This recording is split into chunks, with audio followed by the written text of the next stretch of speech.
하나님의 열심 아브라함 두 번째 시간입니다. 마침내 가나안 땅에 들어갔더라. 데라가 하란에서 죽자 하나님이 아브라함에게 다시 나타나십니다. 여호와께서 아브라함에게 이르시되 너는 너의 고향과 친척과 아버지의 집을 떠나 내가 내게 보여줄 땅으로 가라. 내가 너로 큰 민족을 이루고 내게 복을 주어 내 이름을 창대하게 하리니 너는 복이 될지라. 너를 축복하는 자에게는 내가 복을 내리고 너를 저주하는 자에게는 내가 저주하리니 땅의 모든 족속이 너로 말미암아 복을 얻을 것이라 하신지라. 이에 아브라함이 여호와의 말씀을 따랐고 롯도 그와 함께 갔으며 아브라함이 하란을 떠날 때 75세였더라. 아브라함이 그의 아내 사레와 조카 롯과 하란에서 모든 모은 소유와 얻은 사람들을 이끌고 가나안 땅으로 가려고 떠나서 마침내 가나안 땅에 들어갔더라. 드디어 아브라함이 가나안에 들어갑니다. 그동안 우리가 아브라함에 대해 가졌던 고정관념을 성경 말씀에 비추어 생각해 봅시다. 우리는 어떤 사람이 복을 받거나 좋은 결과를 얻으면 그 사람에게 무엇인가 남다른 점이 있을 것이라고 생각하는 경향이 있습니다. 그래서 아브라함이 믿음의 조상이 된 원인도 하나님보다는 아브라함에게서 찾으려고 합니다. 그런데 이런 생각 때문에 신앙생활을 하면서 갈등을 겪는 것인지 모릅니다. 내가 겨우 이렇게밖에 신앙생활을 못하면서 감히 하나님을 믿는다고 말할 수 있겠는가? 내가 이런 꼴이니 하나님이 복을 주실 리가 없지. 이 모양으로 살면서 예수 믿는다고 이야기해도 괜찮을까 하는 생각 뒤에는 사실 불신앙이 자리 잡고 있습니다. 복은 받을 만한 사람이 받는 법이다. 모든 결과는 그에 합당한 원인이 있어야 하는 법이다라는 인과율에만 근거한 인간적 사고방식이 깔려있기 때문입니다.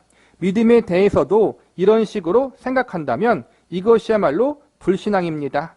구원의 원인을 우리에게서 찾으려 한다면 일단 구원 자체가 성립될 수 없다는 것을 기억해야 합니다.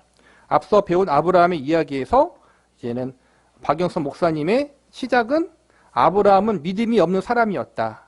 우상장사 아버지 데라와 함께 불신앙을 가지고 살았던 그러한 세월 가운데 하나님이 은혜 가운데 그를 불러서 믿음의 조상으로 세우시려는 계획을 세우시고 이제는 가나안 땅으로 이끄셨다가 앞서 배운 내용이에요.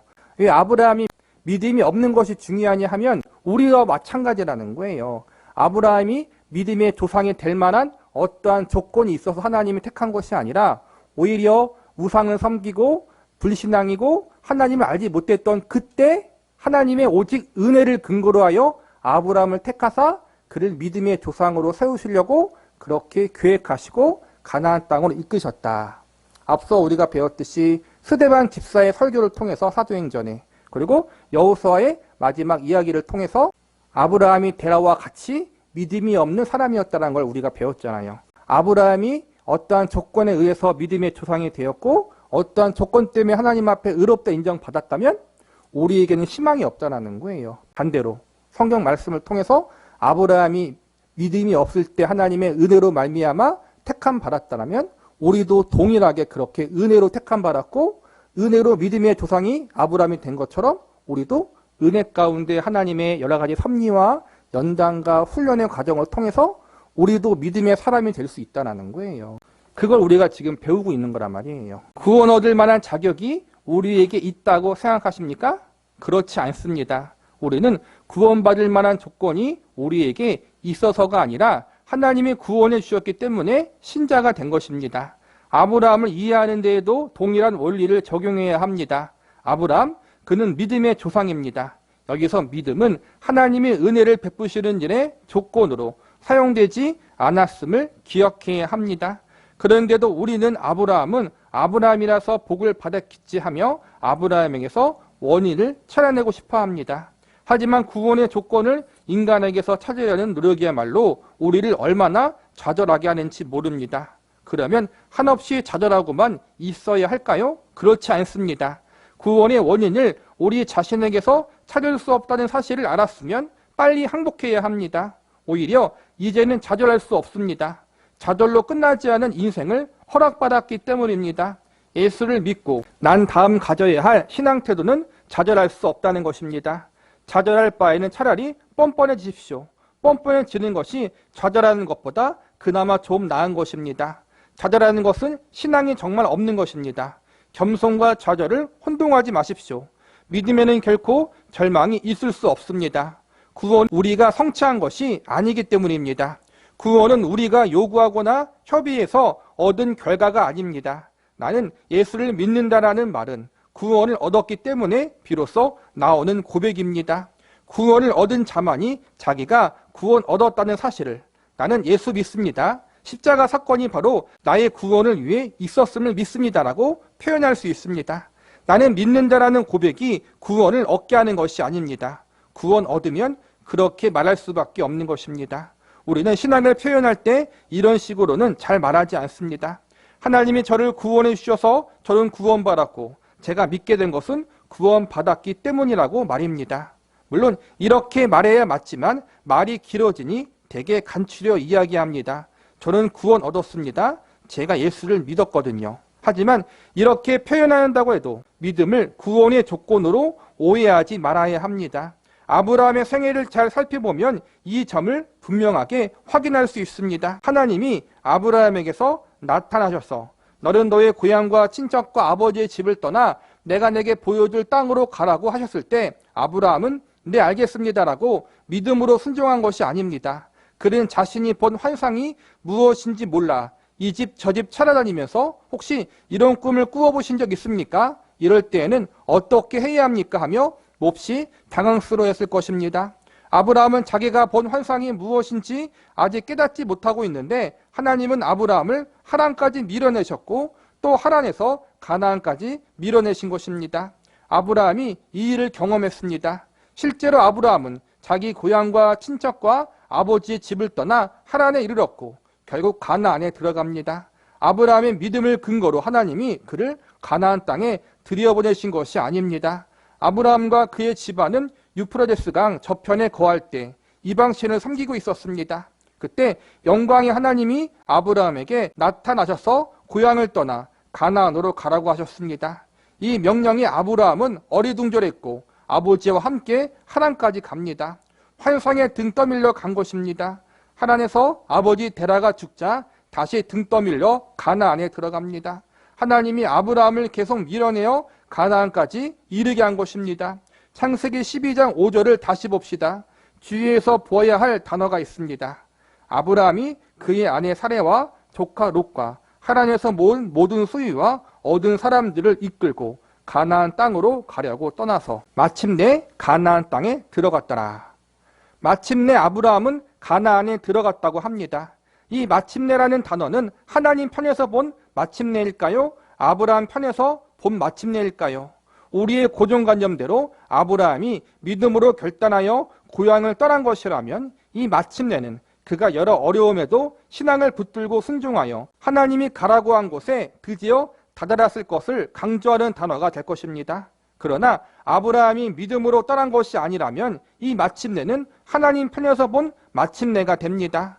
아브라함에게 아무리 가르쳐도 못 알아들으니까 하나님이 그를 밀고 끌고 해서 마침내 가나안까지 이끌고 오시고야 말았다는 뜻입니다. 아브라함이 믿음이 있어서 하나님께 순종했다면 가나안 땅까지 간 거는 아브라함의 결단과 믿음 때문이에요. 그런데 여기서 마침내 가나안 땅에 들어갔다라는 아브라함 위주가 아니라 하나님 위주, 즉 믿음 없는 아브라함, 끝까지 가기를 하란에서 버텼던 아브라함. 하란은 문명의 경계선이에요. 하란을 넘어가면 유프라데스 강은 문명의 절정체, 가장 번화한 그 당시의 도시였다면 하란은 시골 변방이에요. 그래도 문화가 있으니까 그래도 자기의 안전을 보장할 수 있어요. 그런데 하란에서 가나안까지 가는 그 거리와 가나안 땅은 문명이 없는 곳이에요. 허허 발판이에요. 양육강식. 다른 사람들에게, 다른 부족에게 죽임을 당할 수도 있다는 거예요. 그러니까 겁이 나니까 더 이상 하란에서 가나안까지 못 가고 아버지 데라가 죽을 때까지 거기서 머물러 있었던 거란 말이에요.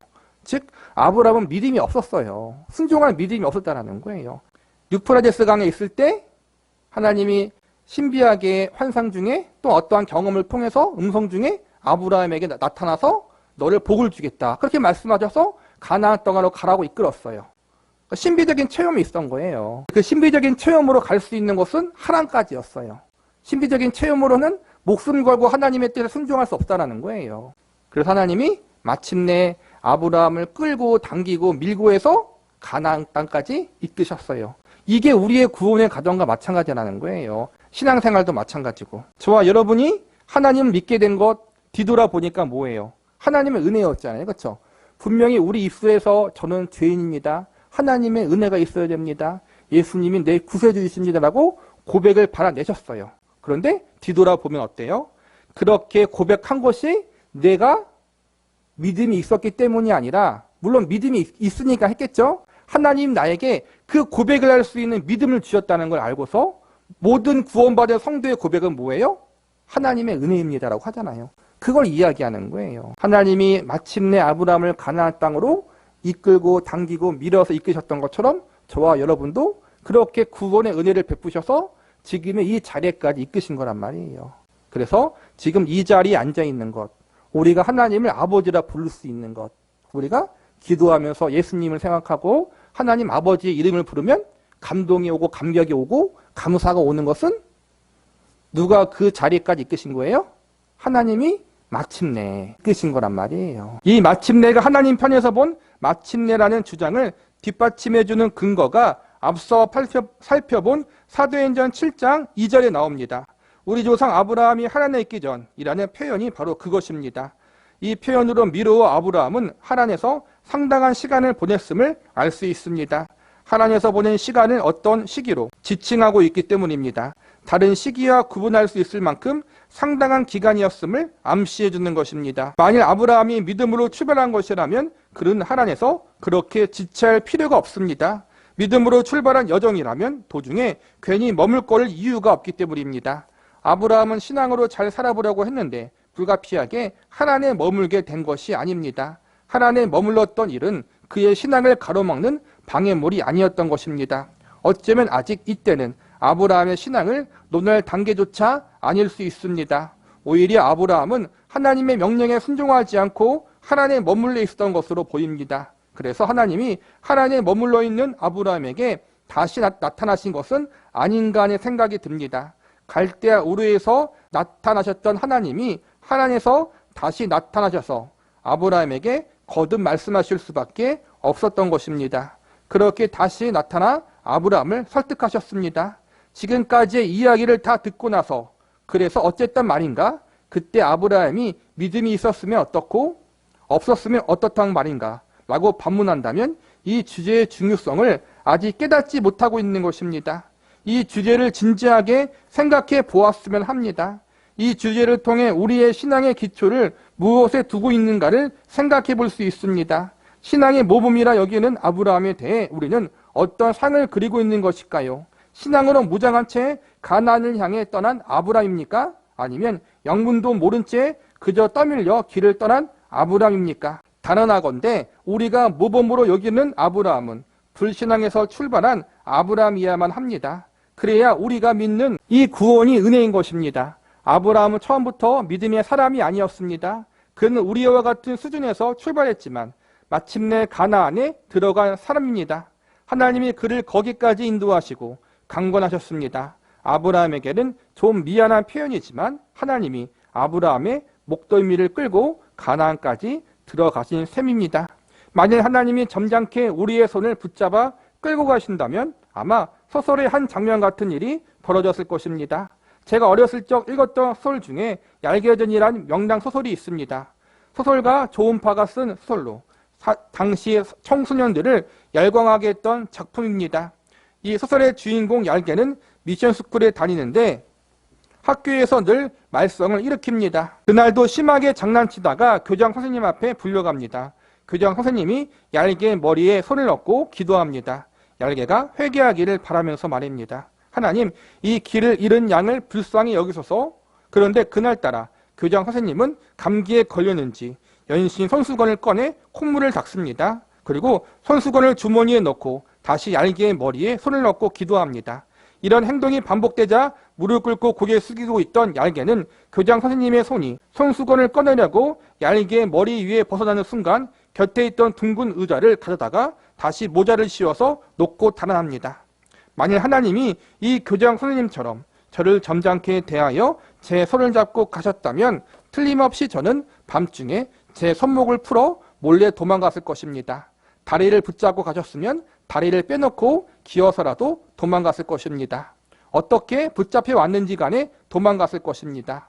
그래서 하나님은 제 목덜미를 끌고 가셨습니다. 우리가 구원의 은혜를 생각할 때 나 같은 죄인 살리신 하나님의 은혜, 예수님의 은혜에 감사합니다라고 고백하면서 이걸 알아야 되는 거예요. 나는 구원 받을 만한 조건도 없고 동시에 구원 받으려고 하지도 않았다. 이게 우리의 본 모습이거든요. 이게 없으면은 구원의 은혜를 논할 수가 없어요. 지금 박영서 목사님이 고백했던 것처럼 우리에게 자유의지를 주셔서 하나님을 믿을래 말래? 그러니까 전적으로 우리에게만 하나님 은혜 없이 믿을래 안 믿을래 하면 우리는 1000% 안 믿을 놈이고 하나님이 좋은 소리로 나 좀 믿어라라고 말하면 우리는 1000% 도망갈 놈이라는 거예요. 이게 우리의 본성이라는 거예요. 아브라함도 동일했고 그런 우리를 하나님께서 어떻게 해요? 밀고 당기고 때로는 연단하시고 훈련하시고 실패를 경험케 하시고 내가 하고 싶은 거 다 해서 이게 아니구나라는 것도 알게 하시고 그래서 마침내 우리 마음 가운데 하나님이 아니면 안 됩니다라는 고백을 발현할 수 있도록 우리의 삶을 모든 전 삶을 섭리하시고 붙잡아 주셔서 이렇게 이끌어 왔다는 거예요. 그게 은혜예요. 성경은 뭐라 그래 그걸? 하나님의 사랑의 강권하심. 그걸로 하나님 우리를 이끌어 왔다는 거예요. 목말고 다른 데를 붙잡고 가셨다라면 아마 저는 도망쳤을 것입니다. 목덜미를 붙잡혀 올 때도 얼마나 안 가겠다고 버티는지 모릅니다. 발버둥 치며 버티느라 손톱 발톱이 다 빠지고 한 군데도 서한 것이 없을 정도였습니다. 제 발로 따라 들어간 것이 아니라 질질 끌려왔기 때문입니다. 그러나 하나님이 그렇게라도 하셨기에 우리가 지금 이 자리에 있는 것입니다. 그런데도 우리는 자기 자신을 자랑하고 싶어 합니다. 내가 잘 믿었다. 내 믿음이 남다르다. 그래서 복받았다. 이렇게 자랑하고 싶어 합니다. 내게는 우리 주 예수 그리스도의 십자가 외에 결코 자랑할 것이 없으니라는 사도 바울의 고백과는 딴판입니다. 우리가 구원의 자리에 와 있는 것은 자원하거나 하나님 앞에 스스로 항복한 결과가 아닙니다. 우리는 하나님에게 스스로 항복한 적도 구원에 합의한 적도 없습니다. 우리는 안 가겠다고 계속 버텼습니다. 손과 발로만 버틴 줄 아십니까? 머리카락 올놀이 버텼습니다. 혹 우리가 신앙생활을 잘한다고 해도 뽐낼 수 없는 것은 우리는 하나님과 합의하거나 하나님에게 동조한 적이 한 번도 없었기 때문입니다. 구원의 자리에 오기까지 우리가 한 일은 거부고 반항이고 미련한 짓이고 아우성과 헛소리와 실수뿐입니다. 우리가 예수 그리스도로 말미암아 이 자리에 왔다는 것이 무슨 의미인지 하나님이 아브라함을 불러 믿음의 여정을 출발하게 하시는 일을 통해 분명히 드러났습니다. 이렇게 우리에게 찾아오시는 하나님의 열심을 안다면 그 앞에 항복할 수밖에 없을 것입니다. 우리는 믿기 전에 하나님을 거부하는 존재였다는 거예요. 스스로 믿지 않았다는 거예요. 혹여나 하나님을 믿고 싶었고 하나님의 은혜를 받고 싶었고 교회에 나오고 싶었다라는 마음이 든 것은 하나님이 그렇게 이미 역사하셨기 때문이에요. 그 전에는 내가 아무리 착하게 살고 남들에게 선하게 살았어도 우리는 하나님을 거부한 인생을 살았어요. 그걸 인정하는 게 중요해요. 그래서 우리가 예전에 칼빈의 5대 강령을 배웠을 때 불가항력적인 은혜에 대해서 배웠잖아요. 불가항력적인 은혜는 뭐냐면은 우리의 죄인된 본성은 하나님을 거절하고 거부해요. 자연스럽게 하나님을 사랑하는 것이 아니라 자연스럽게 하나님을 거부하고 싫어하고 미워하고 하나님과 정반대로 죄를 사랑하며 사는데 그런 우리의 죄악된 본성을 하나님의 사랑과 은혜가 이기셔서 우리를 거기서 끄집어내신 거예요. 그러니까 우리의 반항을 이기신 게 구원이라는 거예요. 이게 우리에게 주신 은혜고 아브라함에게 주신 은혜라는 거예요.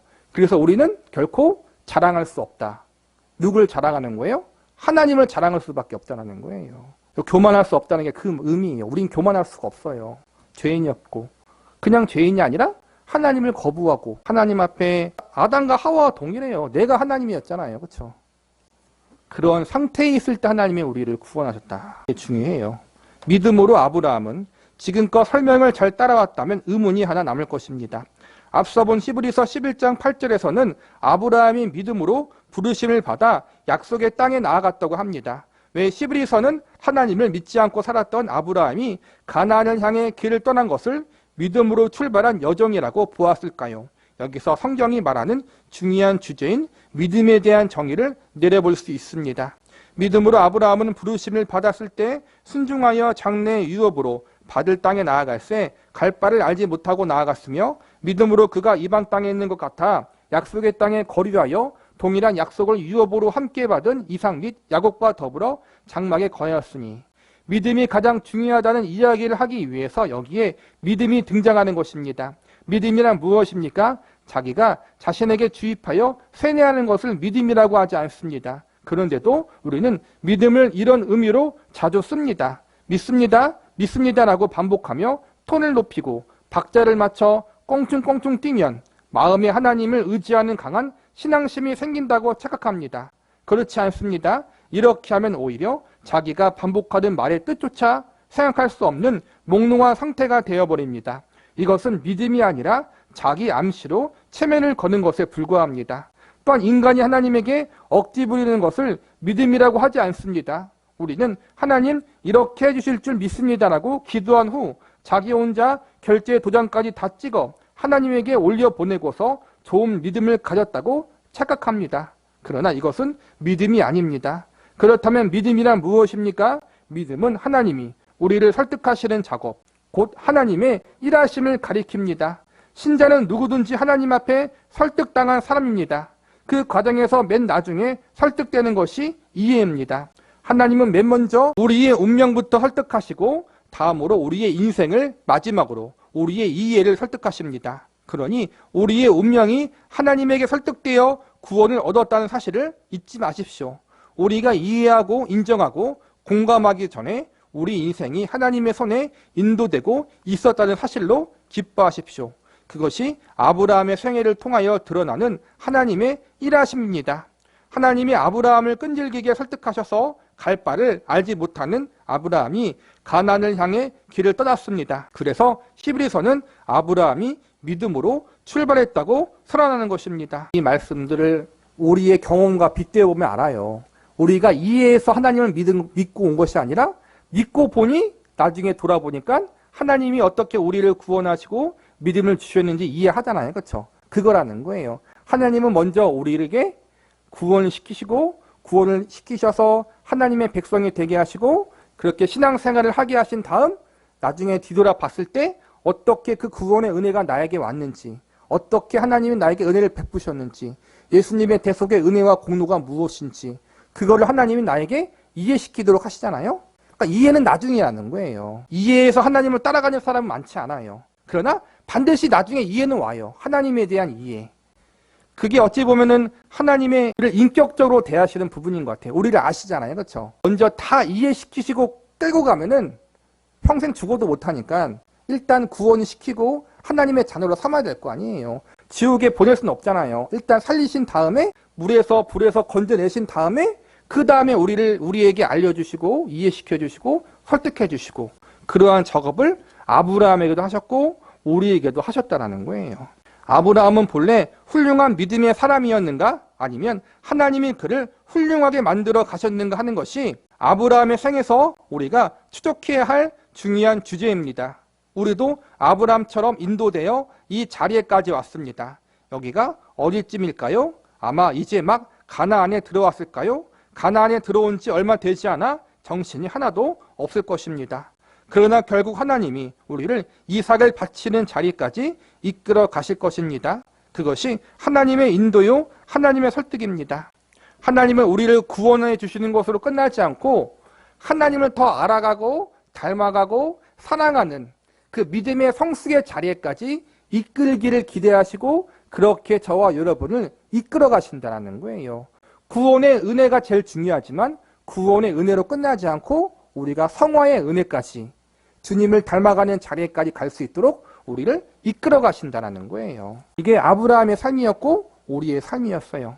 당장 지금 이삭을 바치라는 믿음을 요구하지 않으신다는 거예요. 그 전에 그렇게 될 수 있을 여러 가지 믿음의 과정, 믿음의 훈련을 우리에게 허락하신다라는 거예요. 그러니 지금 우리가 서 있는 수준에 대해 당황해하거나 절망하지 마시기 바랍니다. 서울발 부산행 기차를 탔다면 부산에 도착할 때까지 무엇을 하며 시간을 보낼 것입니까? 어디까지 왔을까 하며 하염없이 창밖만 쳐다본다면 참으로 미련한 일입니다. 편안하게 앉아 가끔 시계만 보면 됩니다. 이제 어디쯤 왔겠구나 하고 생각하면서 말입니다. 좀 더 여유가 있으면 가는 동안 눈도 붙이고 책도 읽을 것입니다. 창밖만 멍하니 쳐다보며 시간을 허비할 필요가 없습니다. 혹 역방향 자리에 앉았더라도 마찬가지입니다. 나는 서울 쪽을 보고 앉았으니 혹시 서울로 되돌아가지는 않을까? 모두가 부산을 향해 가는데 나만 서울을 향해 있구나 하고 부질없이 걱정할 필요가 없습니다. 우리 인생이 하나님의 손안에 있기에 우리는 결코 좌절하지 않습니다. 우리가 누구의 손에 붙들려 어디로 가고 있는가 하는 물음 앞에 밝은 소망을 품기 바랍니다. 아브라함의 생애를 추적해가면서 하나님을 믿고 사는 것이 무엇인지 기초부터 다시 정리하고 확인하는 기회가 되기를 바랍니다. 앞서서 1장에서 배운 거는 구원이 누구에서부터 시작되었는가를 배운 거예요. 아브라함의 생애를 통해서 구원의 은혜는 우리의 그 어떠함이 아니라 하나님의 사랑과 하나님의 은혜로 말미암아 시작되었다는 거예요. 그리고 그 구원의 은혜를 받은 우리의 상태는 한마디로 형편없는 상태, 믿음을 논할 수 없고 심지어는 아브라함처럼 불신앙과 우상을 섬기며 살았잖아요. 우상을 섬긴다는 게 하나님을 믿지 않으면 다 우상을 섬기는 거예요. 부처를 섬기지 않더라도 우리 안에 내가 믿고 있는 게 있잖아요.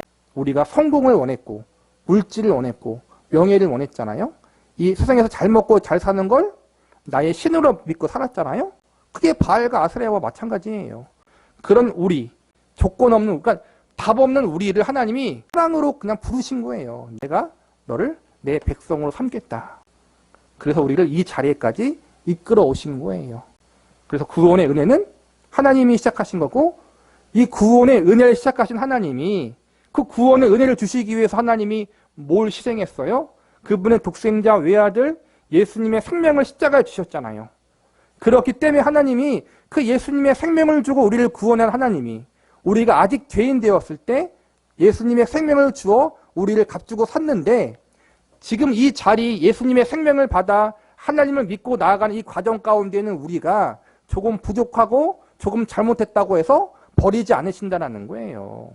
믿지 않을 때도 구원하셨는데 하나님에 대해서 욕하고 예수쟁이들 핍박하며 사는 우리를 구원하신 하나님이 지금 그 상태보다 나은 우리를 조금 잘못했다고 버리거나 방임하지 않으신다는 거예요. 예수님의 생명을 주고 값주고 구원한 우리를 하나님이 이제는 포기하지 않고 끝까지 구원의 완성을 향하여 이끌어 가실 거예요. 그 구원의 완성은 나를 구원하신 하나님이 어떠한 분이신가, 나를 위해 생명을 주시고 그분의 전부를 주신 예수님은 어떠한 분이신가, 그것을 더 알게 하시고 그분을 더 사랑하게 하시고 그분을 더 닮아가는 자리로 이끌어가는 일을 반드시 행하신다는 거예요. 아브라함이 그 증거고 이제는 우리가 그 길을 따라가고 있는 거란 말이에요. 그래서 지금 당장 믿음이 부족하고 연약하다고 해서 너무 조바심 내지 말라는 거예요. 그렇다고 우리가 너무 자기합리하면 안 되겠죠. 정말 우리 안에서 하나님이 나를 연단하시고 훈련하사 구원을 주신 하나님이 나를 어떻게 성화시키고 주님을 더 알아가고 닮아가고 사랑하는 존재로 이끄시는지를 기대하면서 또 믿음으로 우리가 열심히 더 노력도 같이 해야겠죠. 그 일을 어쨌든 나 혼자 하는 것이 아니라 하나님이 시작하셨기 때문에 하나님이 함께 하시고 하나님이 끝까지 붙잡아 주신다, 책임지신다라는 생각을 갖고 하나님의 일하심 가운데 그 말씀 가운데 기꺼이 우리 자신을 지금까지는 잘 모르고 갔다면 이제는 그 하나님을 더 잘 아는 마음, 믿음으로 아는 지식을 갖고 더 하나님 앞에 순종하고 더 하나님 앞에 사랑함으로 기쁨으로 가기 위해서 힘쓸 수 있는 우리가 되기를 바라겠습니다.